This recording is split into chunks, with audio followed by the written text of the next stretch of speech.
আজকে আমার নিজেরই ভীষণ চকলেট কেক খাওয়ার ইচ্ছে হচ্ছিলো, তো ঝটপট এই চকলেট কেকটা রেডি করেছিলাম এবং খুবই ঝামেলার মধ্যে পড়তে হয়েছিল এই কেকটি বানাতে গিয়ে। আসসালামু আলাইকুম এভরিওয়ান। তো আজকে আপনাদের সাথে শেয়ার করব ঝটপট কিভাবে এই চকলেট কেকটা তৈরি করেছিলাম সেই রেসিপি। তো চলুন ভিডিওটি শুরু করা যাক।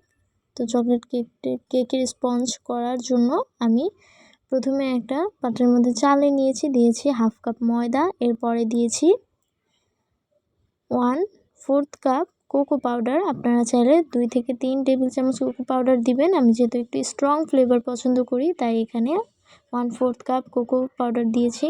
এরপরে দিয়েছি হাফ চা চামচ বেকিং পাউডার আর দিয়েছি 1 চিমটি লবণ। এরপরে ভালোভাবে চেলে নিয়েছি। চেলে নেওয়ার পরে শুকনো উপকরণগুলো সব আমি স্প্যাচুলা দিয়ে মিক্স করে নিব ভালোভাবে। ফ্রেন্ডস, আপনারা যারা আমাদের চ্যানেলে নতুন রয়েছেন তারা কিন্তু আমাদের চ্যানেলটি প্লিজ সাবস্ক্রাইব করে ফেলুন এখনই। এরপরে এখানে আমি 2টা ডিম নিয়েছি, ডিম 2টা আমি বিট করে নিচ্ছি আর বিটার স্পিড কিন্তু একদম হাইতে রেখেছিলাম।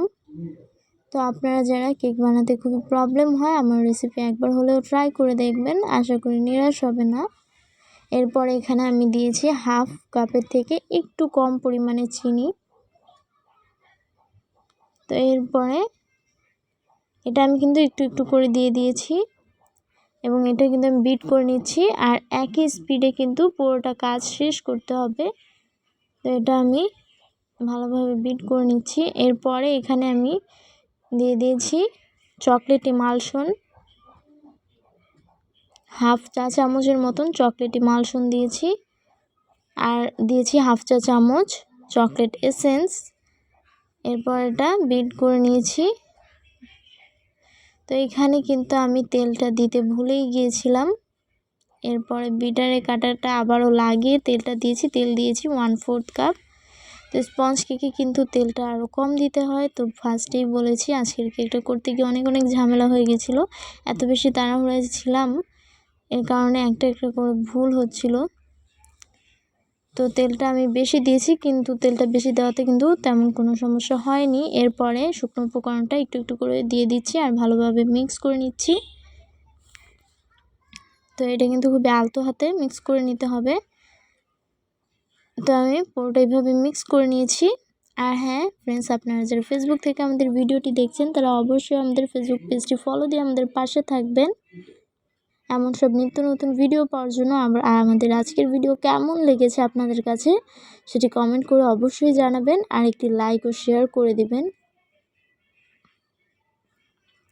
তো আজকের এই কেকের যে ডেকোরেশনটা রয়েছে সেটা আমি অন্য আরেকটা ভিডিওতে শেয়ার করেছি, নয়তো ভিডিওটা খুবই বড় হয়ে যেত।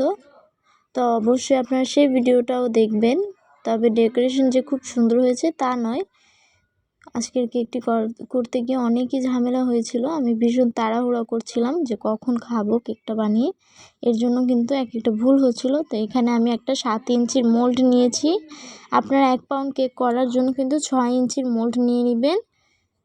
তো এখানে আমি 7 ইঞ্চির মোল্ড নিয়েছি এবং ব্যাটারটা দিয়ে এটা একটা কাঠি দিয়ে নেড়ে দিয়েছি, এতে করে কোনো লাম্পস থাকবে না। এরপর এটা 160 ডিগ্রি সেলসিয়াসে 25 মিনিটের মতো সময় নিয়ে বেক করেছি।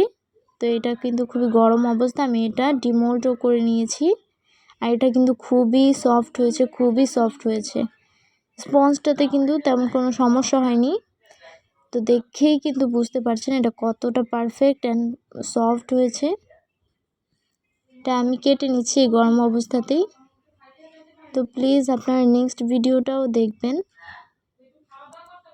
তো এরপরে এটা আমি ডেকোরেশনটা নেক্সট ভিডিওতে শেয়ার করবো আর কি ভুল হয়েছে সেগুলোও শেয়ার করব। তো আজকের ভিডিও ছিল এই পর্যন্ত, দেখা হচ্ছে নেক্সট ভিডিওতে। সেদিন ভালো থাকবেন, সুস্থ থাকবেন, আল্লাহ হাফিজ।